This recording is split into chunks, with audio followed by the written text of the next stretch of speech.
ദൈവനാമത്തിന് മഹത്വമുണ്ടായിരിക്കട്ടെ. നോമ്പുധ്യാന ചിന്തകൾ 32-ാം ദിവസം.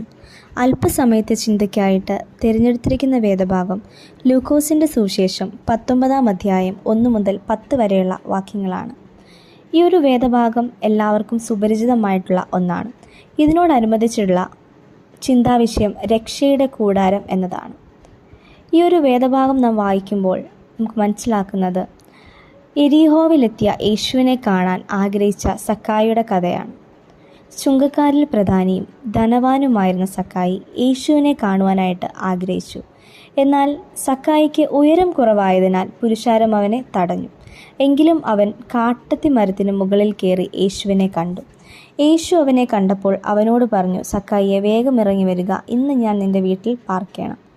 സക്കായി സന്തോഷത്തോടെ യേശുവിനെ വീട്ടിലേക്ക് സ്വീകരിച്ചു. എന്നാൽ ആളുകൾ അതിൽ പിറുപിറുത്തു. പാപിയായ ഒരു മനുഷ്യൻ്റെ വീട്ടിൽ യേശു പോകുന്നതിനെ അവർ വിമർശിച്ചു. അപ്പോൾ സക്കായി എഴുന്നേറ്റ് കർത്താവിനോട് പറഞ്ഞു, കർത്താവെ, എൻ്റെ വസ്തുവകയിൽ പകുതി ദരിദ്രർക്ക് കൊടുക്കുന്നു. ഞാൻ ആരെയെങ്കിലും വഞ്ചിച്ചിട്ടുണ്ടെങ്കിൽ 4 മടങ്ങ് മടക്കി കൊടുക്കും. യേശു അവനോട് പറഞ്ഞത്, ഇന്ന് ഈ വീടിന് രക്ഷ വന്നു. ഇവനും അബ്രഹാമിൻ്റെ മകനല്ലോ. കാണാതെ പോയതിനെ തിരിഞ്ഞ് രക്ഷിപ്പാനാണ് മനുഷ്യപുത്രൻ വന്നത്. ഇവിടെ സക്കായിയുടെ ജീവിതത്തിൽ സംഭവിച്ച മാറ്റം ശ്രദ്ധേയമാണ്. യേശുവിനെ കണ്ടുമുട്ടിയപ്പോൾ അവൻ തൻ്റെ പഴയ ജീവിതം ഉപേക്ഷിച്ച് പുതിയൊരു ജീവിതം ആരംഭിച്ചു. അവൻ തൻ്റെ പാപങ്ങളെ ഏറ്റുപറഞ്ഞു, തൻ്റെ തെറ്റുകൾ തിരുത്തി, തൻ്റെ ധനം ദരിദ്രർക്ക് കൊടുത്തു. യേശു അവനോട് പറഞ്ഞത്, ഇന്ന് ഈ വീടിന് രക്ഷ വന്നു. ഇവിടെ രക്ഷ എന്നാൽ പാപത്തിൽ നിന്നുള്ള മോചനവും ദൈവവുമായുള്ള നിരപ്പുമാണ്. യേശുക്രിസ്തുവിലൂടെയാണ് ഈ രക്ഷ നമുക്ക് ലഭിക്കുന്നത്. യേശുക്രിസ്തു നമ്മുടെ പാപങ്ങൾക്കായി ക്രൂശിൽ മരിച്ച് ഉയർത്തെഴുന്നേറ്റ് അവൻ നമുക്ക് നിത്യജീവൻ നൽകുന്നു. ഈ വേദഭാഗത്തോട് അനുബന്ധിച്ച് എടുത്ത ചിന്താവിഷയം രക്ഷയുടെ കൂടാരം എന്താണ്? രക്ഷയുടെ ഈ ഒരു അനുഭവത്തെക്കുറിച്ച് നാം കൂടുതൽ ചിന്തിക്കുമ്പോൾ കൂടാരം എന്നത് ദൈവത്തിൻ്റെ സാന്നിധ്യത്തിൻ്റെ പ്രതീകമാണ്. പഴയ നിയമത്തിൽ നമുക്ക് കാണുവാനായിട്ട് സാധിക്കും. ഇസ്രായേൽ മക്കൾ മരുഭൂമിയിൽ യാത്ര ചെയ്യുമ്പോൾ ദൈവം അവരോടൊപ്പം ഒരു കൂടാരത്തിൽ വസിച്ചു. പുതിയ നിയമത്തിൽ യേശുക്രിസ്തുവിലൂടെ ദൈവം നമ്മോടൊപ്പം വസിക്കുന്നു. യേശുക്രിസ്തുവിലൂടെ ദൈവം നമ്മോടൊപ്പം വസിക്കുന്നു. അവൻ നമ്മുടെ പാപങ്ങൾ ക്ഷമിക്കുന്നു. അവൻ നമ്മെ വിശുദ്ധീകരിക്കുന്നു. അവൻ നമുക്ക് നിത്യജീവൻ നൽകുന്നു. ഈ രക്ഷയുടെ കൂടാരത്തെക്കുറിച്ച് കൂടുതലായിട്ട് മനസ്സിലാക്കുമ്പോൾ ഒന്നാമതായിട്ട് ചിന്തിക്കുന്നത് കൂടാരത്തിൻ്റെ പ്രതീകാത്മകത. കൂടാരം എന്നത് താൽക്കാലികമായിട്ടുള്ള ഒരു വാസസ്ഥലമാണ്.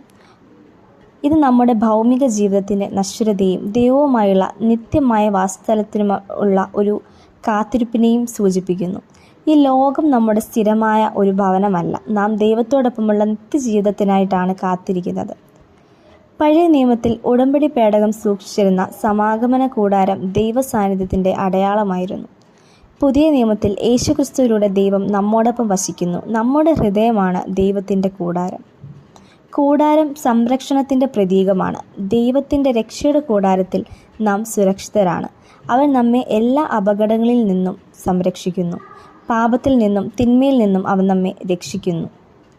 രണ്ടാമതായിട്ട് ചിന്തിക്കുന്നത് രക്ഷയുടെ കൂടാരത്തിലേക്കുള്ള പ്രവേശനം. എങ്ങനെയാണ് ഈ കൂടാരത്തിലേക്ക് നാം പ്രവേശിക്കുന്നത്? വിശ്വാസം, മാനസാന്തരം, സ്നേഹം എന്നിവയിലൂടെയൊക്കെയാണ്. രക്ഷയുടെ കൂടാരത്തിലേക്ക് പ്രവേശിക്കാനുള്ള ഏക മാർഗം യേശുക്രിസ്തുവിലുള്ള വിശ്വാസമാണ്. യേശുക്രിസ്തുവാണ് രക്ഷയുടെ വാതിൽ. അവനിലൂടെ മാത്രമേ നമുക്ക് ദൈവത്തിലേക്ക് എത്താൻ കഴിയൂ.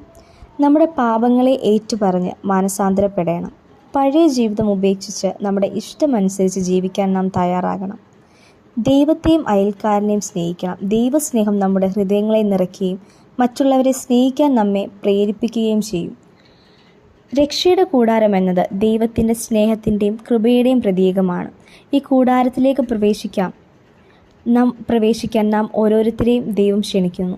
യേശുക്രിസ്തുവിലൂടെ രക്ഷയുടെ കൂടാരത്തിലേക്ക് പ്രവേശിക്കാനും ദൈവത്തിൻ്റെ അനുഗ്രഹങ്ങൾ അനുഭവിക്കാനും നമുക്ക് സാധിക്കട്ടെ. ദൈവം നമ്മെ എല്ലാവരെയും അനുഗ്രഹിക്കുമാറാകട്ടെ.